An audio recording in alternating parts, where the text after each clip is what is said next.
Ya, selamat pagi. Pagi, Pak. Ya, Assalamualaikum warahmatullahi wabarakatuh. Semoga sehat selalu.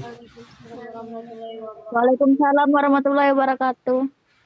Waalaikumsalam warahmatullahi wabarakatuh. Ya, ini sudah partisipannya 18 sambil jalan ya. Materi kali ini jantung, anatomi dan fisiologi, 2 kali pertemuan. Hari ini mungkin kita akan menyelesaikan sekitar separuh slide dari 77 slide. Oke.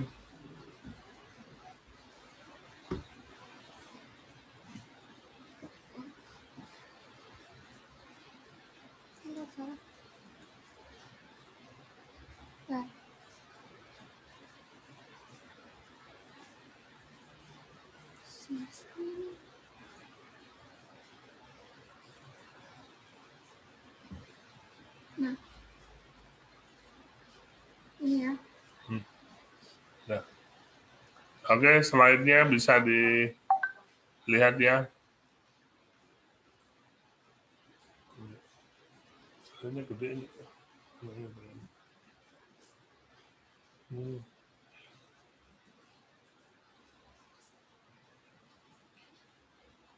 Oke.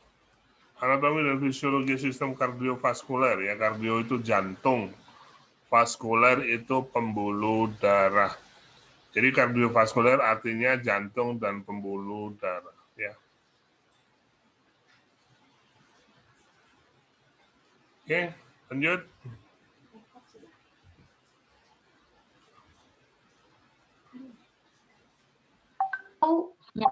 Nggak mau turun slide. Nggak mau juga. Oh ya. Ya ini gambaran jantung babi yang dibuka ketika babinya udah mati ya. Jadi kalau kita cari persamaan secara anatomi, fisik jantung kita itu mirip sekali dengan jantung hewan, ya dia babi namanya. Itu baik besarnya maupun fisik dari anatominya itu mirip sekali dengan punya manusia ya. Nah kalau ini jantung yang dalam keadaan sudah direbus ya. Ini ada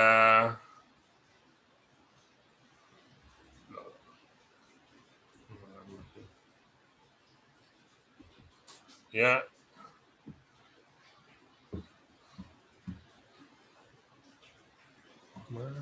Ya ini.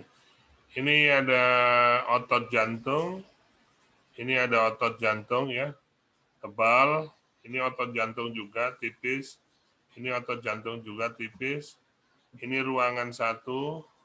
Ini ruangan 2. Ini ruangan 3. Ini ruangan 4 ya. Jadi 1, 2, 3, 4 ya. Ada 4 ruangan ya. Ada 4 ruangan.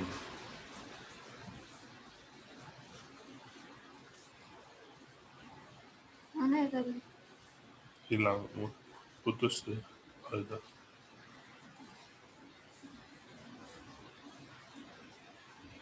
Oke. Kemudian ini ada pembuluh darah utama yang keluar dari jantung yang putih ini, ya. Ini. Kemudian di sebelah sini ini ada di sini ini ada pembuluh darah yang kembali ke jantung. Ini ada 2 pembuluh darah yang keluar dari jantung. Satu ini yang kecil, yang agak tipis, ini menuju ke paru-paru. Sedangkan yang besar ini ke seluruh tubuh, ya.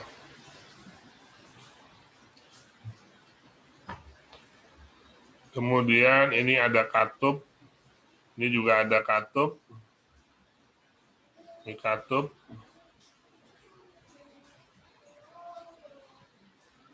Di sini juga, di dalam sini ada katup, di sini juga ada katup ya. Jadi ada 4 katup atau ada 4 apa namanya katup itu, pintu ya.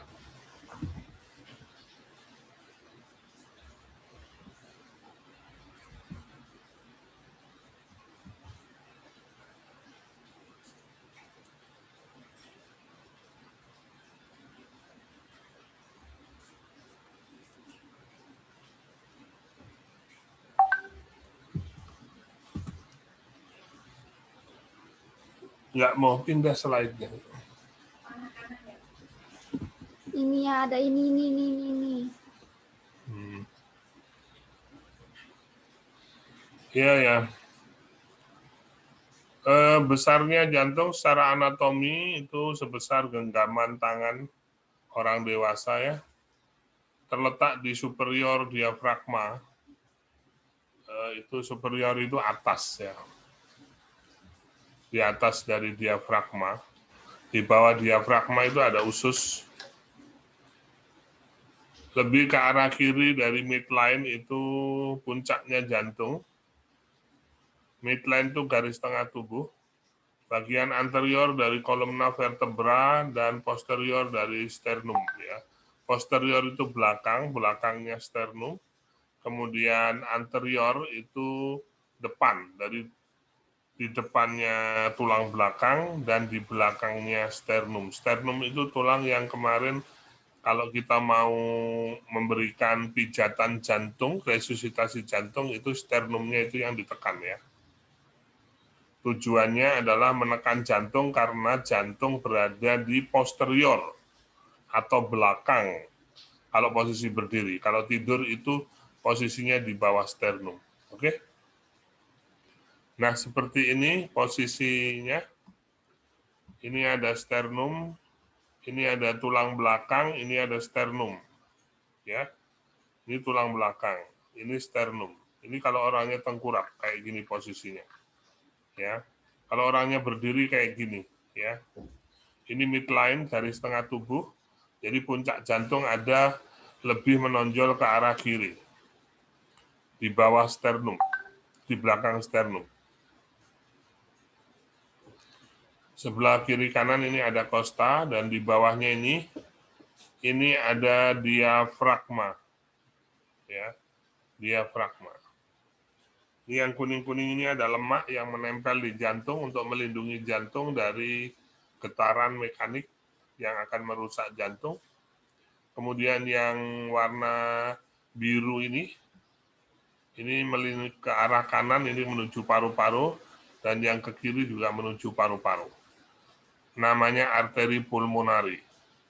Warnanya biru tapi disebut arteri karena dia belum mengandung oksigen. Ya. Nah, kalau yang merah ini namanya aorta, keluar dari jantung juga, tapi menuju ke seluruh tubuh dan dia sudah banyak mengandung oksigen. Ya.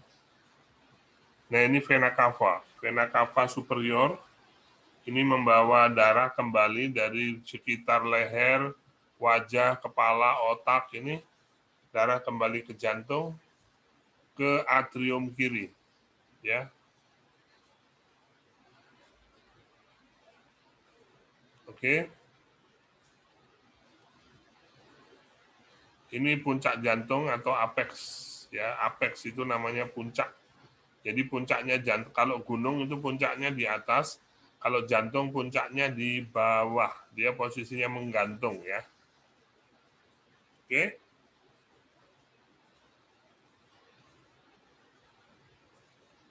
Ya, ada lapisan yang melapisi jantung. Kalau kemarin yang melapisi otak itu namanya meningen, ya. Kalau terjadi radang di situ jadinya meningitis. Kalau di jantung itu lapisan yang meliputi jantung, membungkus jantung yang tipis itu disebut perikardium. Perikardium. Kalau dia meradang namanya perikarditis. Ya. Itis itu artinya peradangan. Ada 2 lapis ya. Yang pertama parietal, yang kedua visceral. Oke.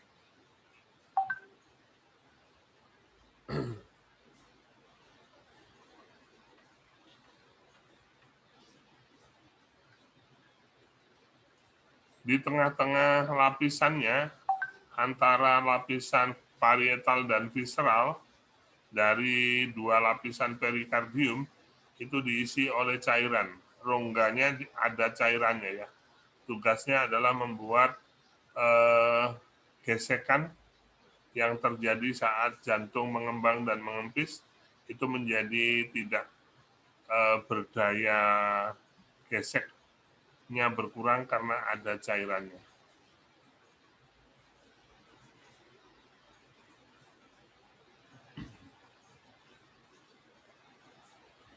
Oke. Nah, kalau di otak itu ada meningitis, ya. Tugasnya adalah membungkus otak. Di jantung ini ada perikardium. Sama, tugasnya adalah melindungi tempat jantung melekat. Nah, nanti pada saat kita bicara fisiologi jantung, bagaimana jantung bekerja, memompa, itu ada namanya hukum, ya, hukum Lewis, ya. Nah, di situ sebelum jantung itu memompa, itu ada namanya proses pengisian ventrikel. Nah, untuk mencegah ventrikel terisi berlebihan, itu di situ salah satu fungsi dari perikardium. Kemudian memungkinkan jantung bergerak bebas dari friksi, karena ada cairan tadi di tengah-tengah perikardium ini. Perikardium tadi kan terbagi menjadi dua lapisan, visceral dan Suaranya nggak ada, Pak. Hah?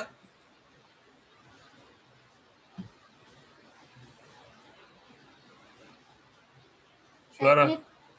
Ada, Pak. Halo? Ada. Ada, Pak. Ada. Suara saya nggak ada? Ada, Pak. Oh ya. Ada, Pak. Ya sudah, kalau ada yang suaranya nggak terlalu jelas, nanti ditonton di YouTube ya. Yang penting gabung aja dulu.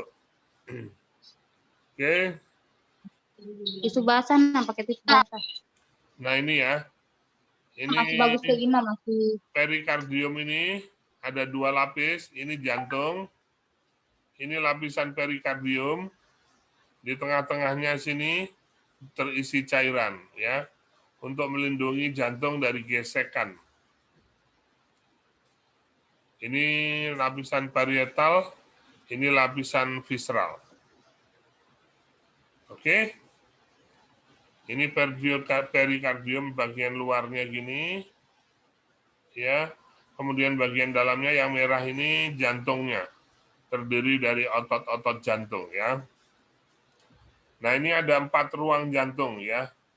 Ruang 1, ruang 2, ruang 3, ruang 4. Brosur. Kursornya kelihatan ya? Halo? Saya menunjuk dengan kursor, terlihat? Terlihat, Pak. Terlihat. Lihat, Pak. Oke, lihat kursor ya. Iya. Ini ini atrium kanan, ini ruang atrium kanan, ini ruang ventrikel kanan. Kemudian ini ada ini, nah ini yang menghubungkan ke paru-paru sini ya, kanan dan kiri. Nih ya, namanya arteri pulmonari ya. Jadi mengirimkan darah nanti dari jantung ke paru-paru untuk dioksigenasi dan dilepaskan CO2-nya.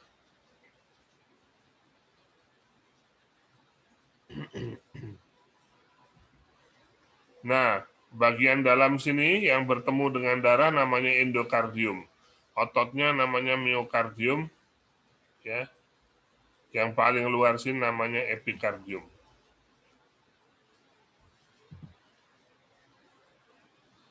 Oke, itu lapisan-lapisannya ya. Sudah saya jelasin tadi.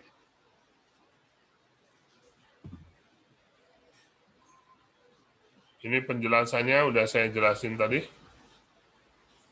Nah, ini diambil dari hewan yang sudah mati ya. Ini lapisan perikardium ya. Ini tipis, transparan, tapi kuat sekali ya. Nah, ini jantungnya. Nah, ini ada cairannya ya. Ini di sekitar sini ada cairannya. Jadi kalau jantung ini mengembang mengempis, terjadi gesekan, itu minimal terlindungi oleh adanya epikardium visceral. Visceral yang menempel ke jantung, perikardium yang ini. Ya, ini banyak lemak ini di sekelilingnya, tujuannya juga untuk melindungi jantung ya. Nah, kemudian ini ada pembuluh-pembuluh darah sendiri yang memperdarahi jantung. Namanya, pembuluh darahnya adalah apa namanya?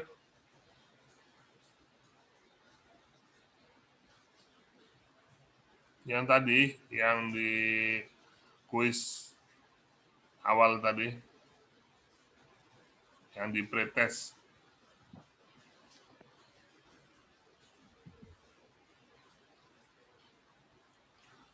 Ya, darah yang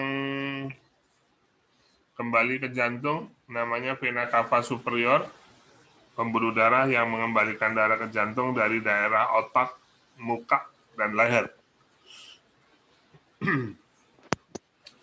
Vena cava superior. Kemudian yang kembali ke jantung lagi sebelah kanan setelah dari paru-paru namanya vena pulmonari. Kalau yang keluar dari jantung menuju paru-paru namanya arteri pulmonari. Ya. Nah, kalau yang keluar dari jantung ke seluruh tubuh namanya aorta. Terdiri dari 3 cabang, brachiosepalik, karotis, dan subclavia. Sebelum ada 3 cabang ini, ada 1 pembuluh darah yang langsung memperdarahi ke jantung, ya. Namanya arteri koronaria.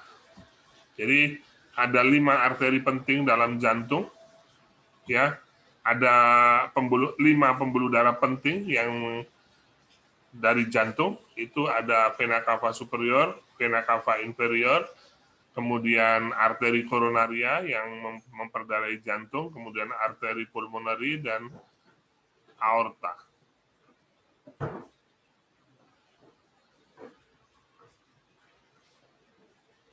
Ya. Ini arteri yang memperdarahi jantung, ada arteri koroneri kanan dan kiri, ada marginal dan ada circumflex. Jadi pembuluh darah di jantung itu sama dengan otot di kandungan wanita, ya. Dia sangat banyak simpangan-simpangannya. Itu Allah kasih kelebihan di pembuluh darah jantung itu banyak. Itu kalau terjadi sumbatan di salah satunya, itu masih bisa diambil alih oleh arteri yang lain. Karena sangat pentingnya fungsi jantung itu, ya. Alhamdulillah, ya, Allah kasih pembuluh darah di jantung itu sangat banyak dan bervariasi bentuknya.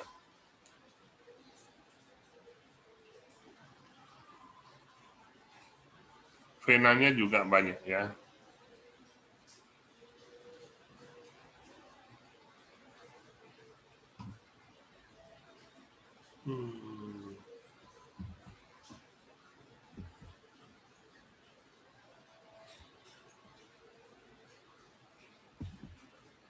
Oke. Nah, ini bentuk jantung ya dalam gambar.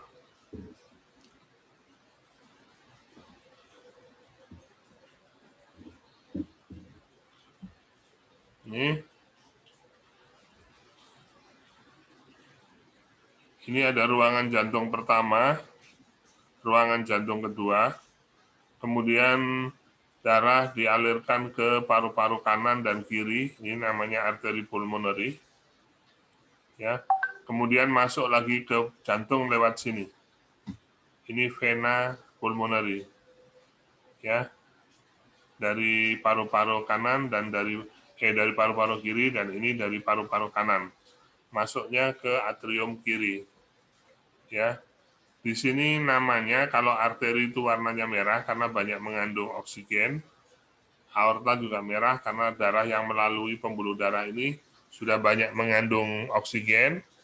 Ya, namanya arteri, simbolnya merah. Kecuali, ya, kecuali, saya beritahu ya, kecuali arteri pulmonari. Arteri yang menghubungkan ventrikel kanan paru-paru, jantung, darahnya menuju ke paru-paru. Jadi darahnya belum ada oksigennya.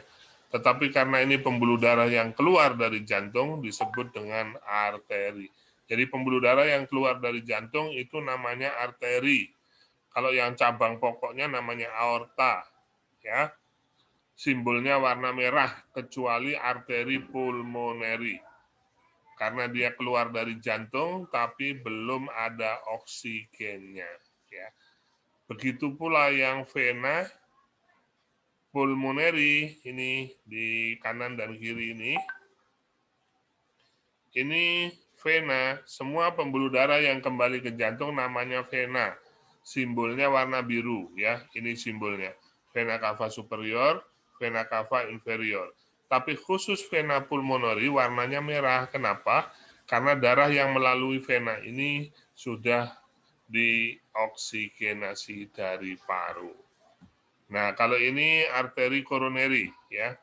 Arteri yang langsung diambil dari cabang utama besar untuk memberikan makanan dan nutrisi dan oksigen kepada jantung itu sendiri. Oke? Jadi filosofinya begini, sebelum darah ini dikirim ke seluruh tubuh melalui 3 cabang ini, ya, itu sudah ada dulu pembuluh darah yang keluar, ya, di bawah sini. Itu namanya arteri koroneri. Tugasnya memberi makan jantung. Jadi kita boleh egois ya, sebelum darah dibagi ke seluruh tubuh, itu diambil dulu untuk jantung itu sendiri. Karena sangat vital. Jadi filosofinya boleh egois, asalkan tujuannya adalah untuk kemaslahatan orang banyak. Itu filosofinya ya. Oke.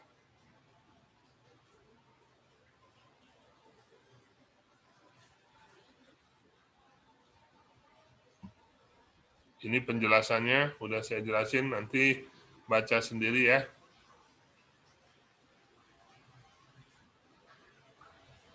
Ini gambar arteri dan vena yang memperdarahi jantung ya. Ini gambarnya ya.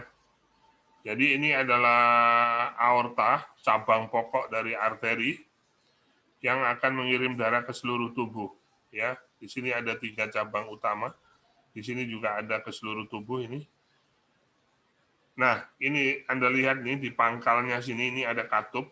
Setelah ada katup ya, ini dari ventrikel kiri, sebelum darah dipompa ke seluruh tubuh, ini diambil dulu ya. Ada 2 cabang di sini, arteri yang memberi makan jantung ya. Arteri koroneri kanan ya, dan arteri koroneri kiri ini ya. Dari sini, ini dari sini, ini dari sini. Ini darah dipompa ke seluruh tubuh melalui katup di sini ya. Oke. Oke.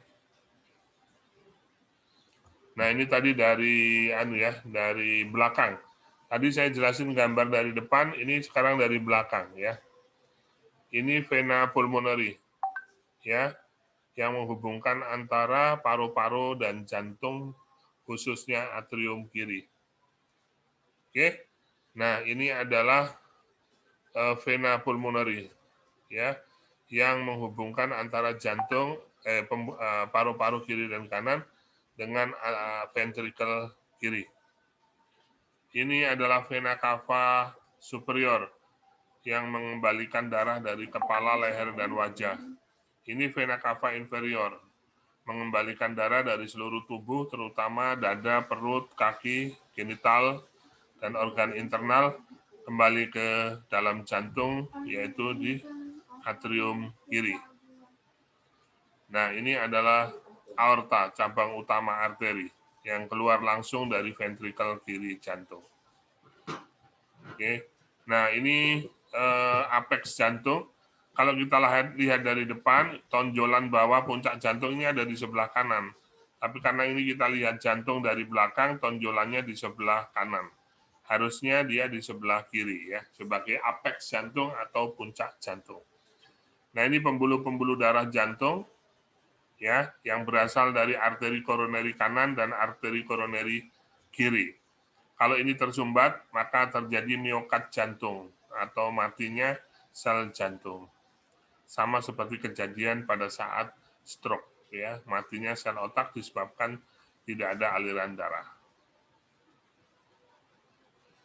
Nah, sekarang kita coba lihat jantung dari internal, dari dalam ya.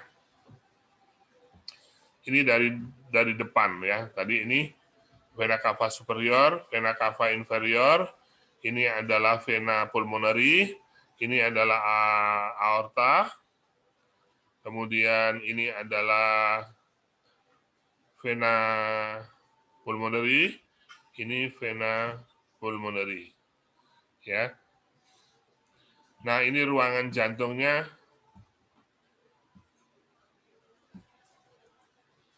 Ruangan 1, tempat menampung semua darah yang kembali ke jantung ditampung di sini, namanya atrium kanan.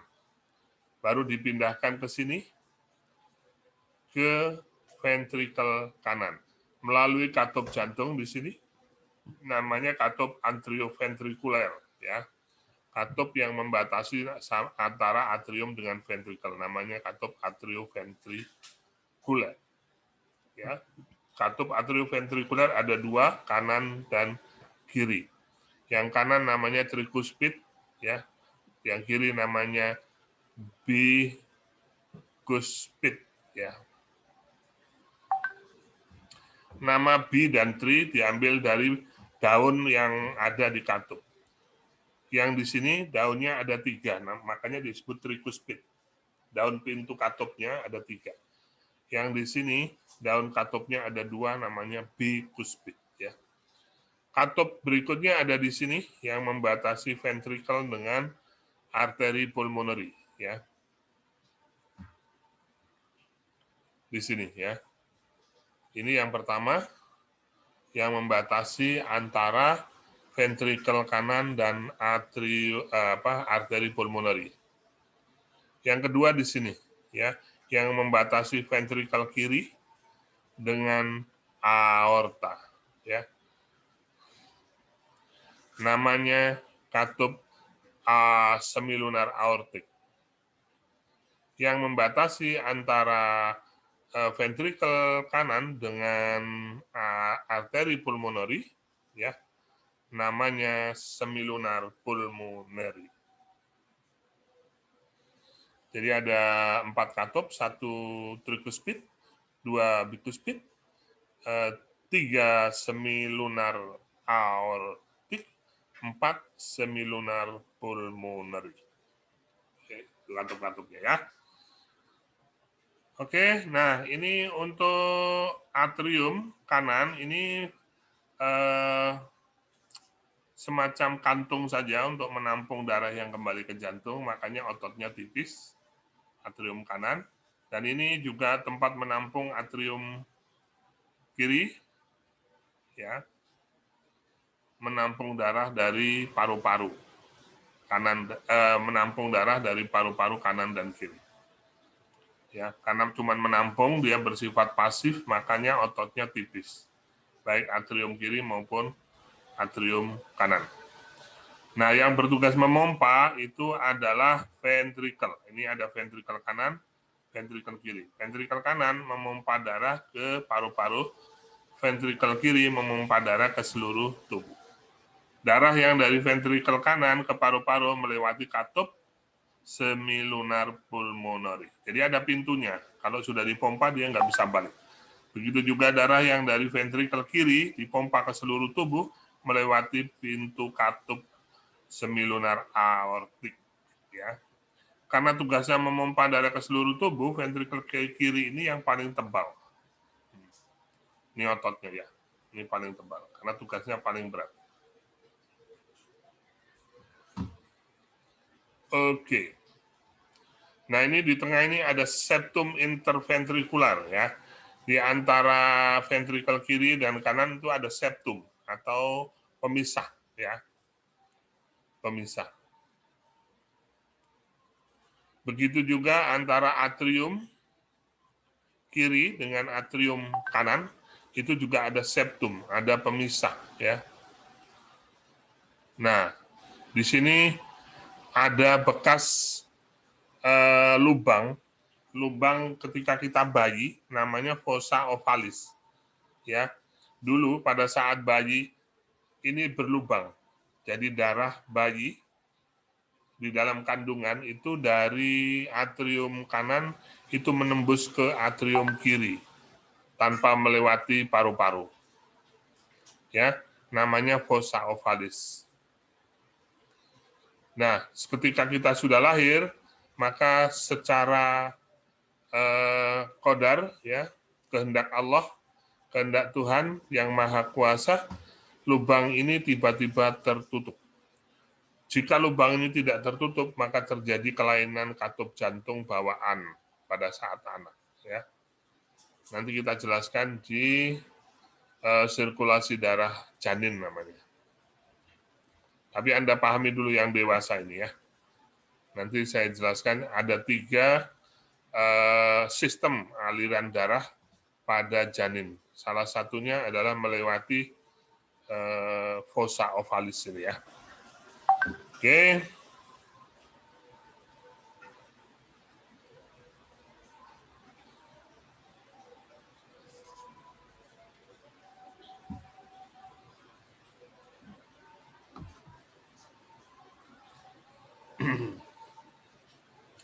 Ini penjelasannya, tadi sudah saya jelaskan, tinggal Anda baca sendiri. Ya, ada atrium kanan, atrium kiri, ventrikel kanan, ventrikel kiri, tugasnya ventrikel kanan memompa darah ke paru-paru, ventrikel kiri memompa darah ke aorta, selanjutnya ke seluruh tubuh. Kemudian ada katup, di sini ada katup trikuspid, yaitu katup atrioventrikuler yang membatasi atrium dengan ventrikel kanan. Kemudian ada semilunar pulp, ya, pulmonary, membatasi katup yang membatasi antara ventrikel kanan dengan arteri pulmonary.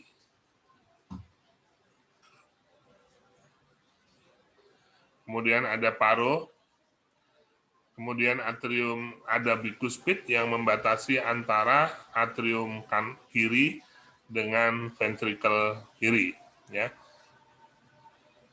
Kemudian ada aortic semilunar valve atau katup semilunar aorta yang membatasi ventrikel kiri dengan aorta. Kemudian ada aorta yaitu pembuluh darah utama yang nanti akan bercabang ke arteri-arteri. Nah, ini penjelasannya di sini. Ya. Ini ada darah balik ke jantung melalui 2 jalur sini ya. Vena cava superior, vena cava inferior. Ditampung di atrium kiri. Masuk ke ventrikel kiri melalui katup atrioventricular tricuspid. Setelah darah masuk ke ventrikel kiri, lalu darah dipompa ke sini, ke arteri pulmonari, selanjutnya ke paru-paru, ya, melalui katup semilunar pulmonary, ya. Dari paru-paru, darah kembali ke jantung, masuk ke jantung, ke ruang atrium kiri, ya. Dari atrium kiri, darah masuk ke ventrikel kiri melalui katup atrioventricular bicuspid.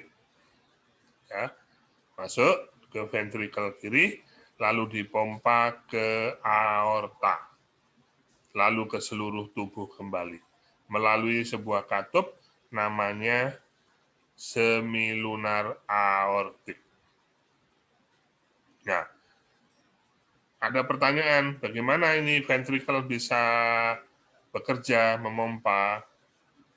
Ya, jawabannya adalah berasal dari kelistrikan jantung. Jadi ada listrik jantung nanti di sini yang membuat ventricle itu memompa dan dikendalikan oleh saraf namanya saraf autonom atau bawah sadar. Ya, saraf bawah sadar kemarin dibagi dua, yaitu simpatis dan parasimpatis. Tapi otot itu bekerja melalui kelistrikan jantung. Nah, oke, nah untuk dari aorta ke arteri, kemudian arteriol sampai ke seluruh sel tubuh, ini melalui arteri disimbolkan dengan warna merah, kecuali arteri pulmonari ini yang menuju ke paru-paru. Dia warnanya biru, tapi namanya arteri. Disimbolkan biru karena belum mengandung oksigen. Sebaliknya, ini adalah vena pulmonari, menghubungkan dari paru-paru ke atrium kiri. Ya, namanya vena, harusnya warna biru kayak gini. Tapi diwarnai merah karena sudah mengandung darah yang melalui vena ini, vena pulmonari, sudah mengandung kaya oksigen. Ya, itu aja yang terbalik. Selebihnya sama.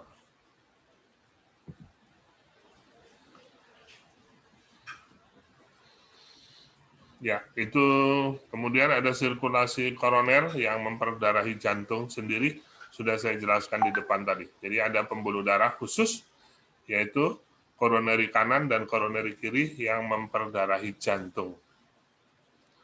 Dan dia sistem pembuluhnya namanya sirkulasi kolateral, yaitu untuk menjamin jantung diberikan banyak sekali pembuluh darah untuk mengantisipasi apabila ada yang tersumbat di salah satu jalur. Ya.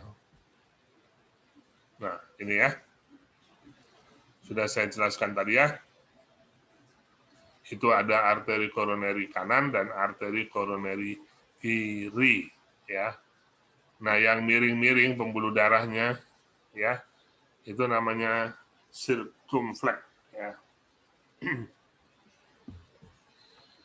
Pembuluh darah venanya juga seperti itu.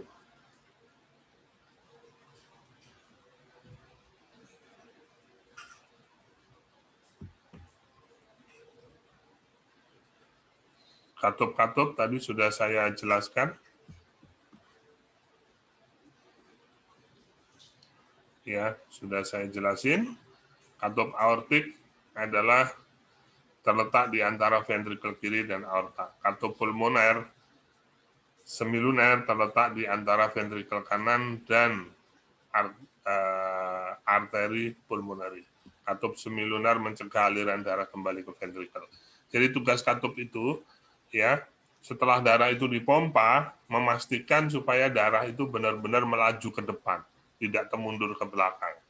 Kalau kita bicaranya adalah katup atrioventrikular trikuspid, tugasnya menjaga supaya darah yang dipompa dari ventrikel kanan ini tidak kembali ke aorta, ya,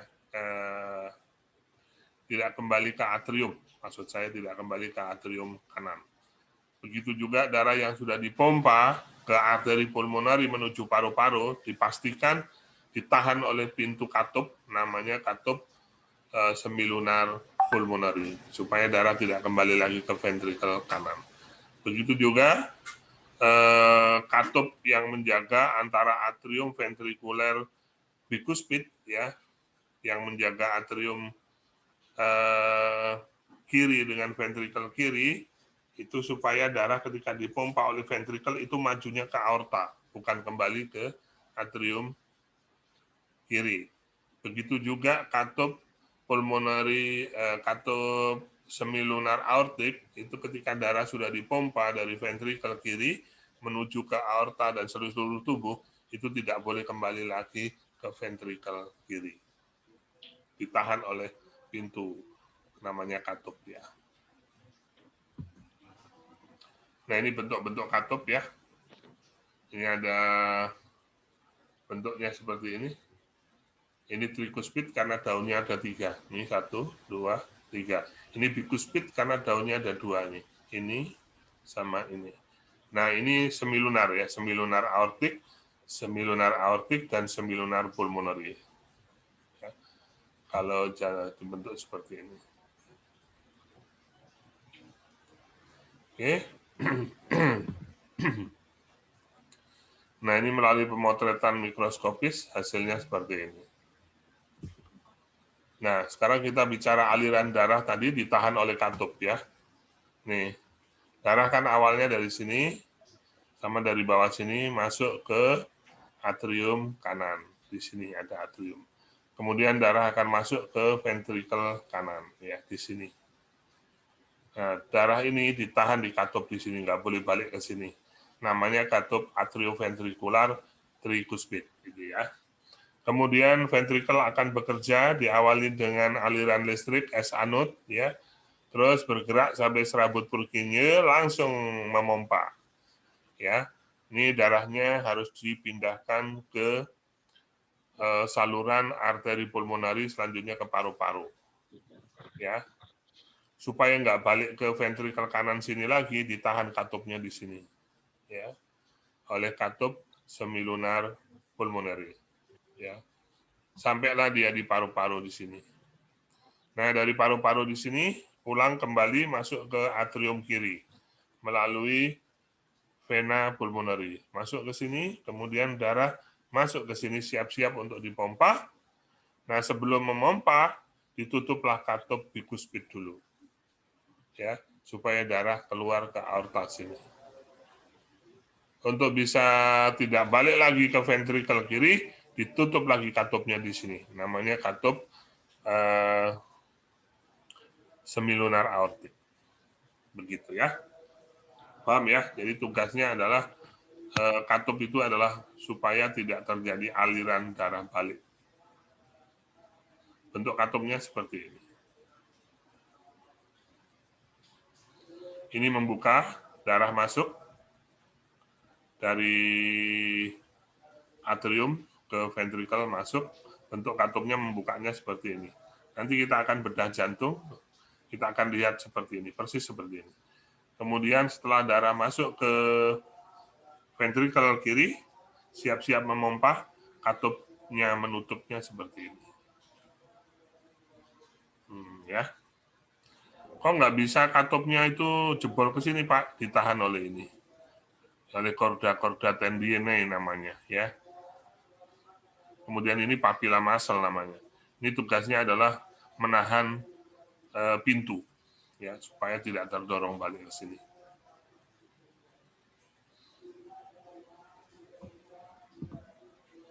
Nah, seperti ini ya. Itu tadi katup ini tadi adalah katup atrioventrikuler yang membatasi antara atrium dan ventrikel ya, ada 2, trikuspid dan bikuspid. Nah, sekarang ini adalah katup semilunar ya, di sini. Di sini posisinya. Sama di sini ya. Membatasi antara ventrikel kanan ventrikel kanan dengan arteri pulmonary dan membatasi ventrikel kiri dengan aorta. Bentuknya seperti ini, semilunar aortik namanya ya. Nah, ini setelah dipompa dari ventrikel kanan ke arteri pulmonary, selanjutnya ke paru-paru kiri dan kanan, itu nggak boleh balik lagi ke sini, nggak boleh balik ke ventrikel kanan, makanya ditahan di sini oleh katup semilunar pulmonary. Ya, begitu juga dari sini dipompa ke aorta. Ya, selanjutnya ke seluruh tubuh, nggak boleh balik lagi ke ventrikel kiri.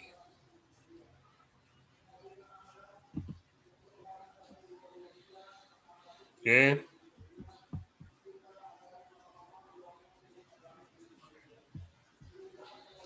Ini khusus untuk otot jantung.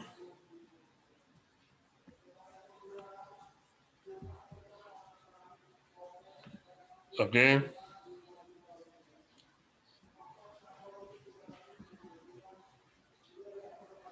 Ini otot jantung di stimulus, ya, dirangsang oleh automotive nerve, ya, saraf otomotis, saraf otonom, ya.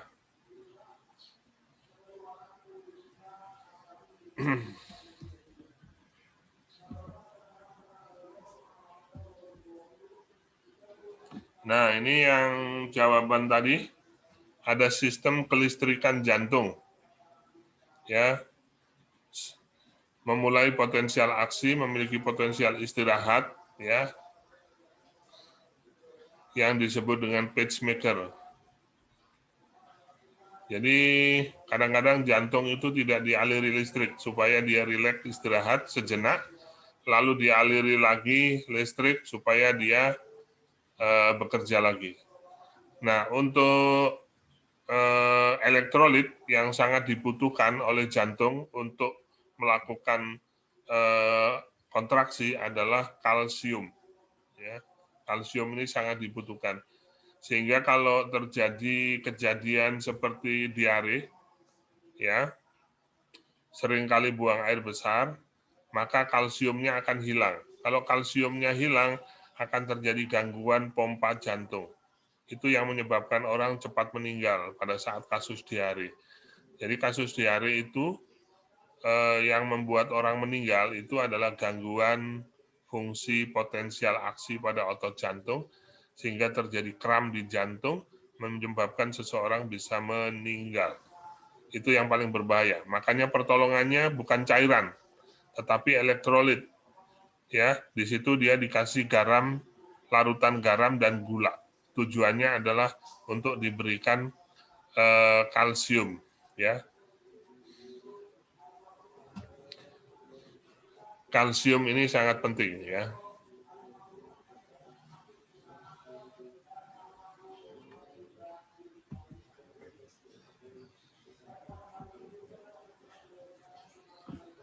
Nah, ini ada kelistrikan jantung namanya SH node, baru AV node, ya.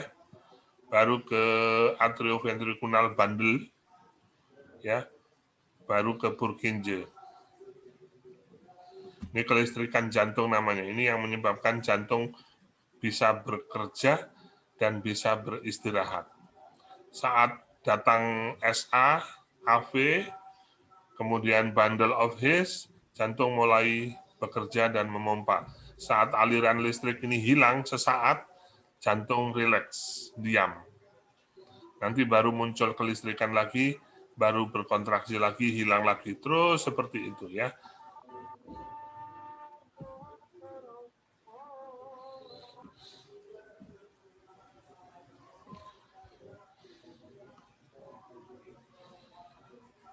Arterioventricular, bundle of His bercabang menjadi 2 jalur, ya.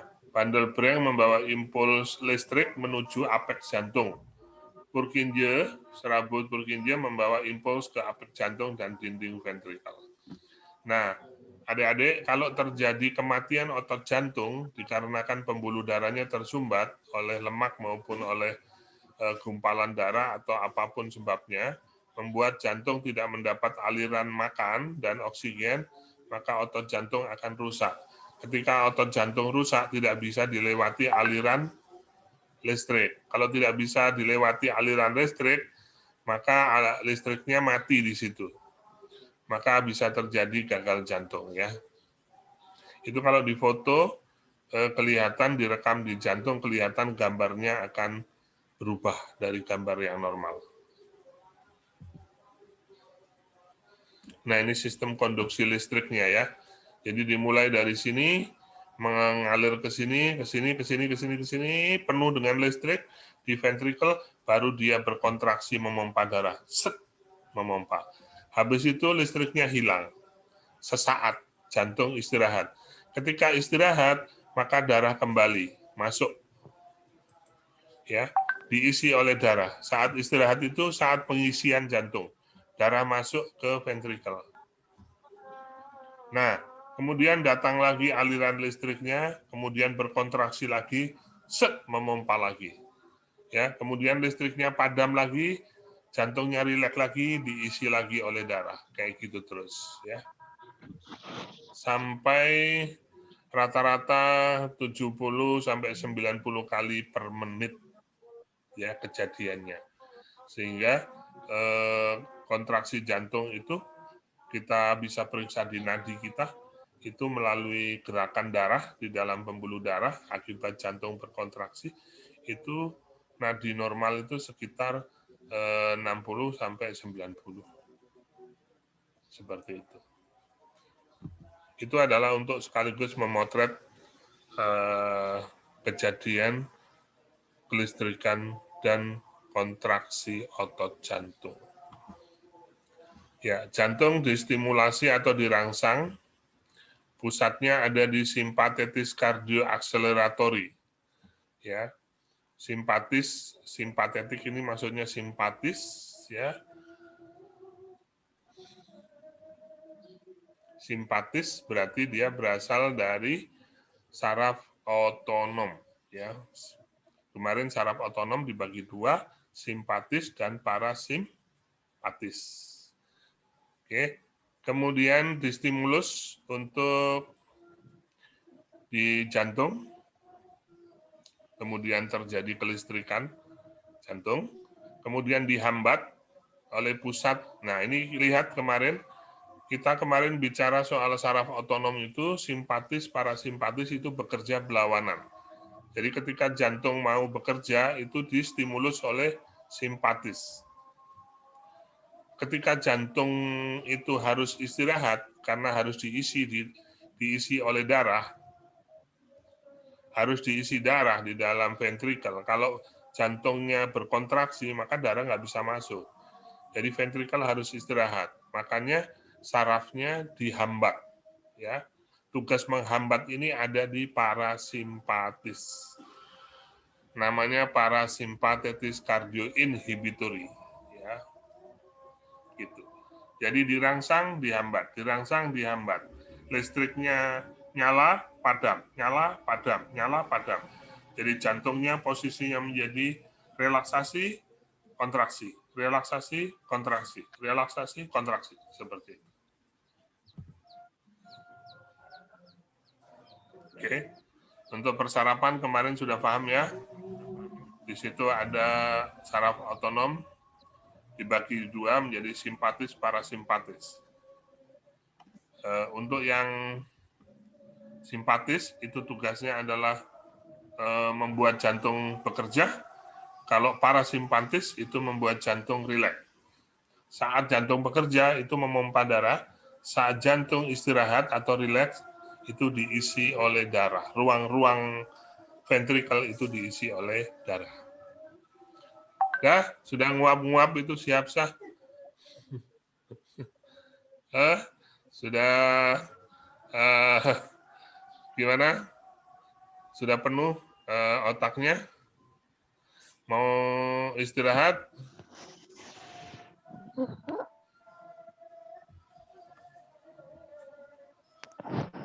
Sampai sini dulu.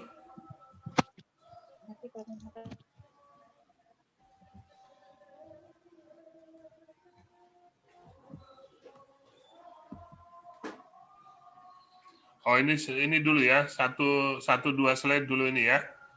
Oke, jadi ketika posisi jantung istirahat atau dihambat oleh parasimpatis, kemudian listriknya padam, di jantung itu nggak ada listrik, posisi ototnya rileks, maka darah masuk dari atrium kanan, masuk ke ventrikel kanan. Begitu juga jantung sebelah kiri, darah masuk dari atrium kiri, darah masuk ke ventrikel kiri. Siap-siap ventrikel kanan dan kiri memompa darah, satu ke paru-paru, satu ke seluruh tubuh. Ketika darah sudah masuk, ya, kemudian jantungnya siap-siap untuk berkontraksi. Jantung dalam keadaan kontraksi itu katup atrioventrikuler menutup. Oke. Nah, saat katup atrioventrikuler, baik trikuspid maupun bikuspid menutup, itu ada pantulan bunyi. Ya. bunyi yang disebabkan oleh jantung berkontraksi ya itu disebut dengan bunyi sistolik. Ya, kunci baik-baik di situ ya. Jadi posisinya jantung ini sedang berkontraksi. Ya. Katup atrioventrikuler, trikuspid dan bikuspid tertutup. Karena kalau ventrikel ini nanti berkontraksi, katup atrioventrikuler tidak tertutup, maka darah akan balik ke atrium. Jadi saat berkontraksi, itu katupnya menutup dengan cepat. Katup atrioventrikuler. Sedangkan katup yang di depannya, yaitu katup semilunar, baik pulmonaris maupun aortik, posisinya membuka. Bunyi yang dihasilkan disebut dengan bunyi sistolik.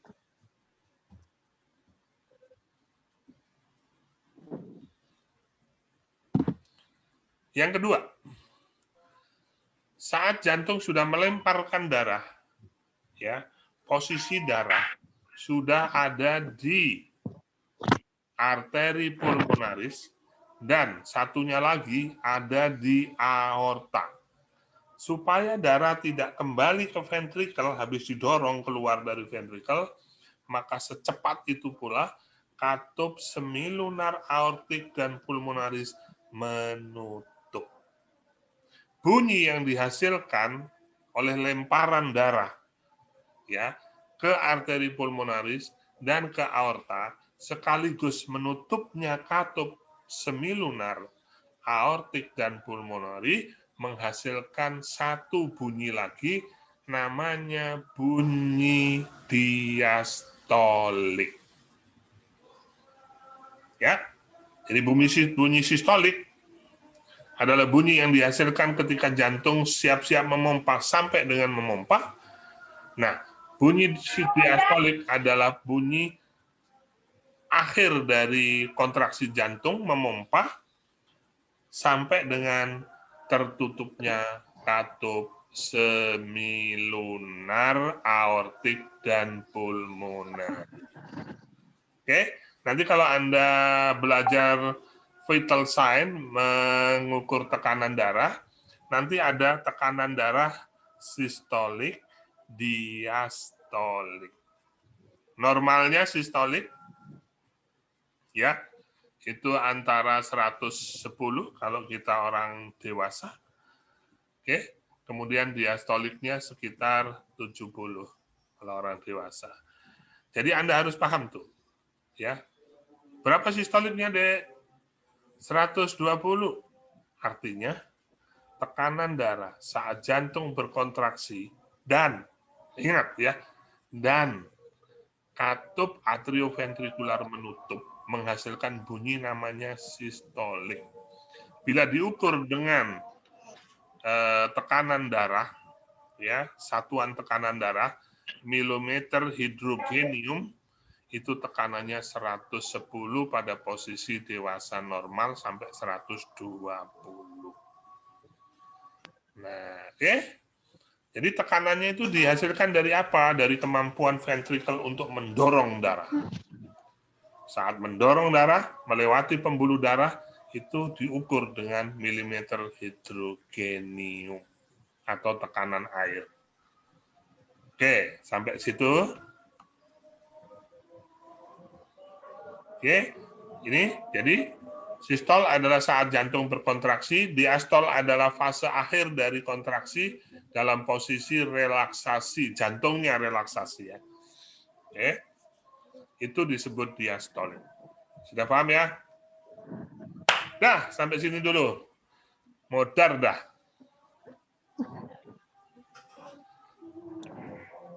Ya, sudah. Ini absen dulu dah.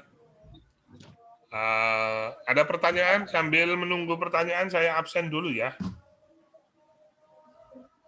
Oh, ini jangan pakai ini mah, nggak bisa.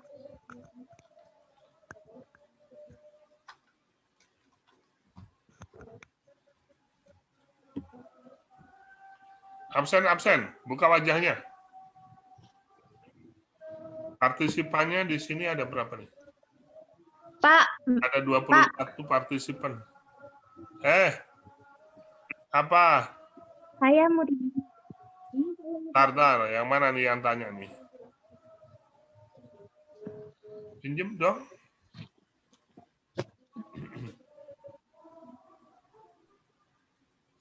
Pak, saya mau tanya, Pak. Ya, boleh, silakan. Saya ingin bertanya, itu kalau tekanan darah itu normalnya itu berapa, Pak? Kalau 120/80 itu normal nggak sih sebenarnya, Pak? Mana orangnya nih, yang mana? Saya, Pak. Angkat tangan dulu. Belum kelihatan tuh.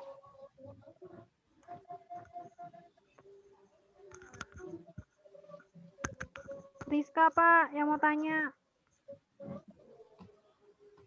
Tar.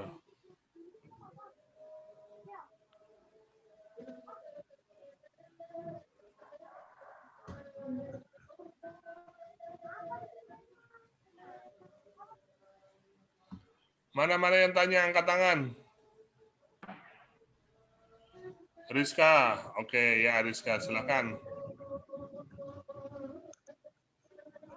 Saya mau tanya, Pak, buat tekanan darah itu kalau 120/80 itu termasuk normal nggak, Pak?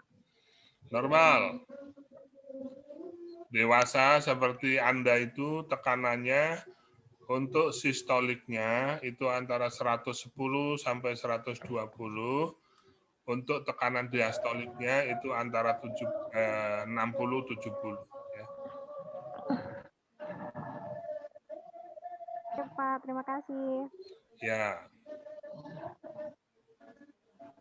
Ya, siapa lagi yang bertanya? Tolong ini dibuka nih wajahnya, ini kita lagi diskusi nih. Nova, Siti Anissa, Wirda, Emilia Putri, Lili, Rizka. Tolong dibuka kameranya.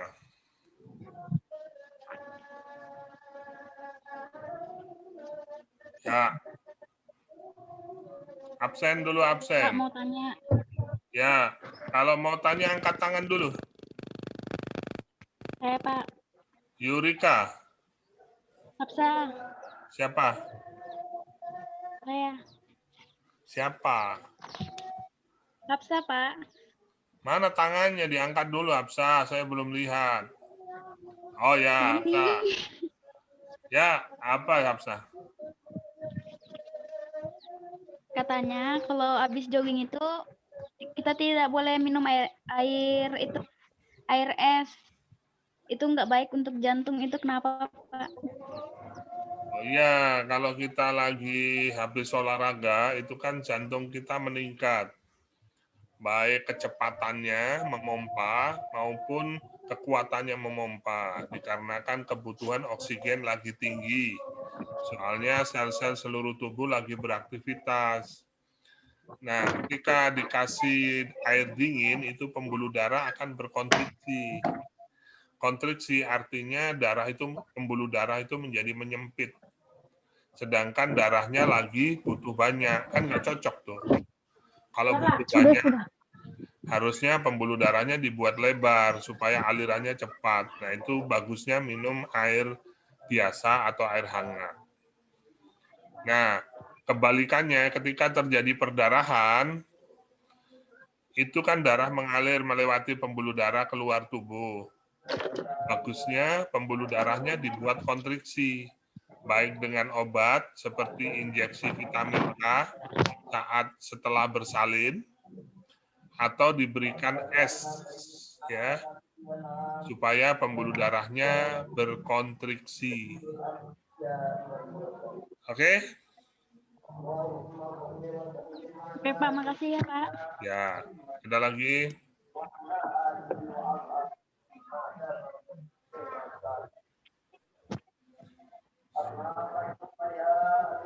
Sudah itu dulu ya.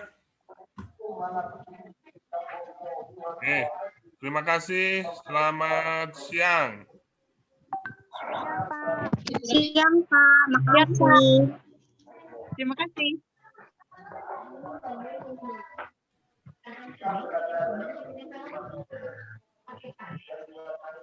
Pak.